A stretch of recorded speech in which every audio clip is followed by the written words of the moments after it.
अस्सलाम वालेकुम नाजरीन, आप देख रहे हैं कश्मीर न्यूज़ सर्विस और मैं हूं नदीम ख्वाजा। इस वक्त हमारे साथ एक नामवर शख्सियत मौजूद हैं। जी मैं बात कर रहा हूं सोशल एक्टिविस्ट वकार आसिफ की। वकार आसिफ कुछ दिनों से काफ़ी मीडिया में छाए हुए हैं। इससे पहले ये बिजनेसमैन थे, उसके बाद अब इन्होंने जो अपना काम है वो उस काम में हमें तेज़ी देखने को मिली। हम इनसे बात करेंगे, क्या कोई सियासत में आने का इनका डिसीजन तो नहीं हो रहा, क्या इन्होंने ये फ़ैसला तो नहीं ले लिया कि मैं अब सियासत में आ रहा हूँ या लोगों की खिदमत कर रहा हूँ। वकार साहब, आपका खैर मकदम है कश्मीर न्यूज़ सर्विस शुक्रिया में। शुक्रिया आपका। कुछ दिनों से हम देख रहे हैं कि आपकी एक्टिविटीज़ जो हैं ग्राउंड पे वो देखने को मिल रही हैं। बिल्कुल।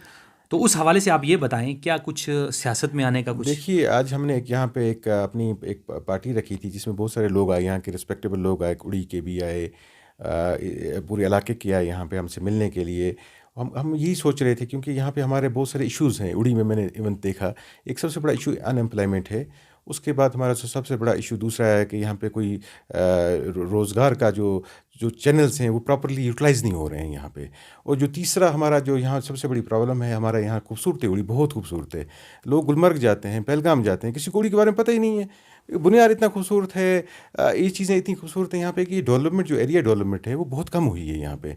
यहाँ पे लोग ज़्यादा PMGSY, ठेकेदारी, इन चीज़ों के बारे में बात करते हैं। लेकिन हमको इंडस्ट्रियलाइजेशन के बारे में बात करनी है, हमको टूरिज्म प्रमोशन के बारे में बात करनी है, जिससे जनरेट होंगे हमारे एवेन्यूज़ एम्प्लॉयमेंट के। क्योंकि एक आदमी जब कोई इंडस्ट्री खोलता है वो एक आदमी के लिए नहीं होती है, वो 1000 आदमी के लिए होती है। 2000 आदमी उसके साथ रिलेटेड हो जाते हैं, जो उसके घर वाले हैं, जो उसके ख़ानदान वाले हैं, वो सब उसके साथ लग जाते हैं।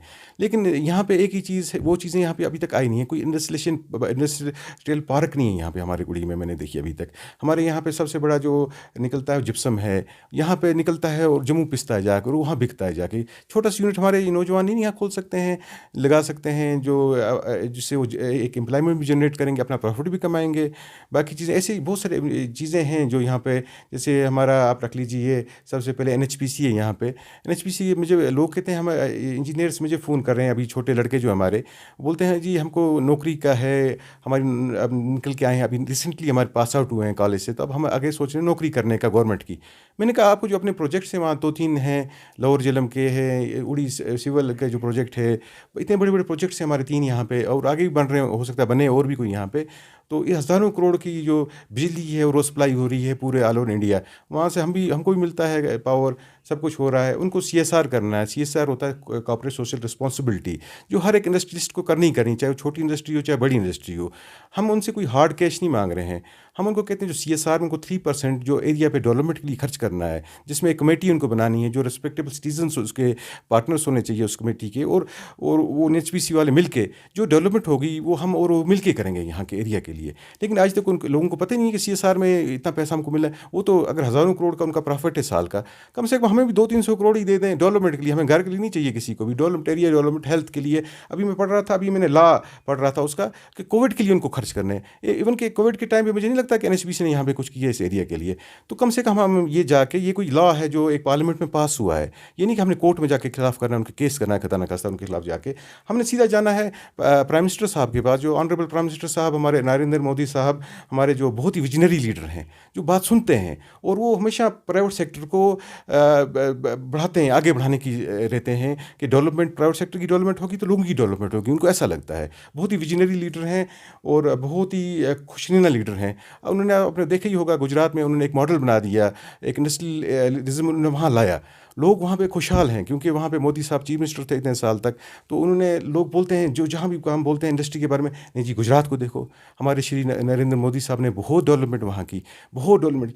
तो हम उनके पास जाएंगे, हम अपने ऑनरेबल गवर्नर साहब, जो हमारे लेफ्टिनेंट गवर्नर साहब मनोज सिन्हा साहब हैं, उनके पास जाएंगे, उनको बोलेंगे जनाब तो हमारी भी थोड़ी सी मदद कर दो। NHPC को सिर्फ इतना कह दो कि हमको जो CSR मिलना था, हमारी जो कमेटी बननी थी यहाँ, आज तक क्यों नहीं बनी, वो पैसा हमें दे दिया जाए, तो हम भी अपने डेवलपमेंट यहाँ एरिया के लिए करेंगे।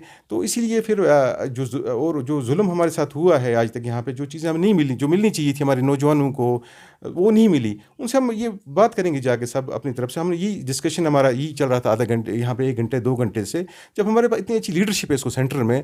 हमारे नरेंद्र मोदी साहब, जो हमारे प्राइम मिनिस्टर हैं श्री नरेंद्र मोदी साहब इतने विजनरी लीडर होने के बाद हम क्यों ये प्रॉब्लम फेस करें, क्योंकि हमारे पास कोई ऐसा रिप्रेजेंटेटिव नहीं है जो जाके वहाँ बात कर सकें। क्यों हमारे बच्चों को क्यों नहीं, जब इतने इंटेलिजेंट हमारे लड़के हैं यहाँ पे, जब उनको इंटरनेशनल ब्रांड्स के बारे में पता है, इंटरनेशनल गाड़ियों के बारे में पता है, इंटेलिजेंट हैं लड़के यहाँ के, कर सकते हैं, लेकिन उनके पास ऐसे नहीं है। जो आपकी स्कीम्स हैं, जो आपने यहाँ स्कीम्स भेजी हमारे लिए, वो स्कीम्स उन तक पहुँची ही नहीं।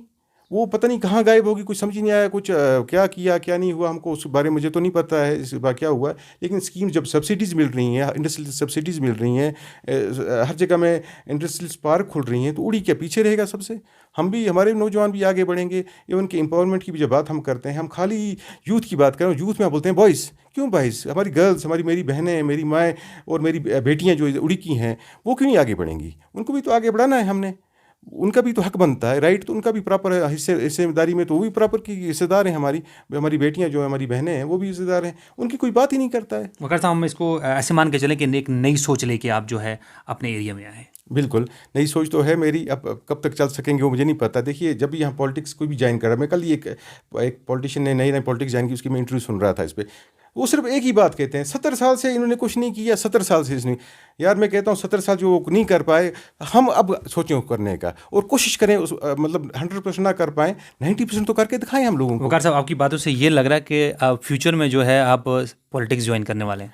देखिए, अभी लोगों का प्यार देख के, उड़ी के लोगों का प्यार देख के, बाकी चीज़ें देख के, जो उन्होंने कहा कि हमको ज़रूरत है यहाँ पे एक अच्छे रिप्रेजेंटेटिव बन के एक, क्योंकि लीडरशिप जो है ये फ़कीरी है, आपने घर बार छोड़ना है, सारा कुछ छोड़ना है। मैं तो एक बिजनेसमैन हूँ, मुझे ना पैसे की ज़रूरत है ना पावर की ज़रूरत है, मुझे इन चीज़ों की बिल्कुल ज़रूरत नहीं है। मेरी एक ही चाहत है कि लोगों की डेवलपमेंट हो, लोगों की मैं दुख दर्द बांट सकूँ, शेयर कर सकूं। क्योंकि एक टाइम आ जाता है ज़िंदगी में जब इंसान सोचता है क्या सिर्फ ऐशी ज़िंदगी में, ये क्या कहते हैं इसको, ये चीज़ें देखनी या कोई फ़ायदा इन चीज़ों का नहीं है। इंसान को जो है मरना भी है, आखिर में कब्र में जाना है, कब्र में जाने के बाद उसको खुदा को जवाब देना है, मैंने क्या अच्छा किया ज़िंदगी में। कोई अच्छे काम भी करें, हम कोई अच्छे काम भी करें। वकार साहब, अगर आप सियासत में आते हैं तो कौन सी पार्टी की तरफ से आएंगे, किस पार्टी को ज्वाइन करेंगे? देखिए ये मेरे डिसीजन मेरा नहीं है, ये यहाँ के लोगों का है। वो अब हम कोर ग्रुप है हमारा, हम बैठेंगे बात करेंगे आपस में। अगर वो कहेंगे किसी भी पार्टी का, चाहे वो नेशनल पार्टी हो, चाहे वो रीजनल पार्टी हो, कोई भी पार्टी हो, लेकिन जो भी पार्टी उसकी लीडरशिप अच्छी होनी चाहिए। ऐसे लीडर होने चाहिए उसमें जो हमको कुछ दें, हाँ भाई ये चीज़ है तो लो, साइन करें और लो लो। ऐसा भी नहीं होना चाहिए कि हम फिर धक्के खाते फिरें। मतलब आपकी बातों से लग रहा है वो एक ही पार्टी अभी की टाइम में, वो भारतीय जनता पार्टी है। नहीं, अभी ऐसा नहीं हमने सोचा है, सोच रहे हैं। अभी ऐसा नहीं है कि हमने बराबर सोच चुके हैं उसके बारे में, सोच रहे हैं। कोई भी पार्टी हो सकती है, ABC कोई भी है। अभी तक हमने डिसीजन उस पर नहीं लिया। अभी तक आपने कोई डिसीजन इस पर नहीं लिया है। तो आगे इंशाल्लाह देखेंगे, हमारी जो उम्मीदें होंगी, अगर जो भी पार्टी उस पर खड़ी उतर सकेगी और जो हमको एक लिख के देगी कि हम आपके लिए ये काम कर सकेंगे फ्यूचर में, हम वही पार्टी ज्वाइन करेंगे। बस ये नहीं है कि कल को उनके जाएंगे उनके पास, आज जाके उनको बोलेंगे हम आपको ज्वाइन करना चाहते हैं, चाहे कोई पार्टी भी हो। कल हमारे काम ही नहीं होंगे यहाँ पे, फिर मुझे लोग बोलेंगे यार क्या आपने पार्टी ज्वाइन की, ये तो हमारे काम ही नहीं करते, उससे तो बेहतर था हम ऐसे ही ठीक थे। इसीलिए जी वकार साहब, एज ए सोशल एक्टिविस्ट जी, क्या मैसेज देना चाहेंगे उड़ी की आवाम को, नौजवानों को? उड़ी की आवाम के नौजवानों को यही मेरी मैसेज है कि हमको प्राइवेट सेक्टर की तरफ जाना चाहिए, क्योंकि अब गवर्नमेंट सेक्टर तो हर एक नौकरियां नहीं दे सकता है।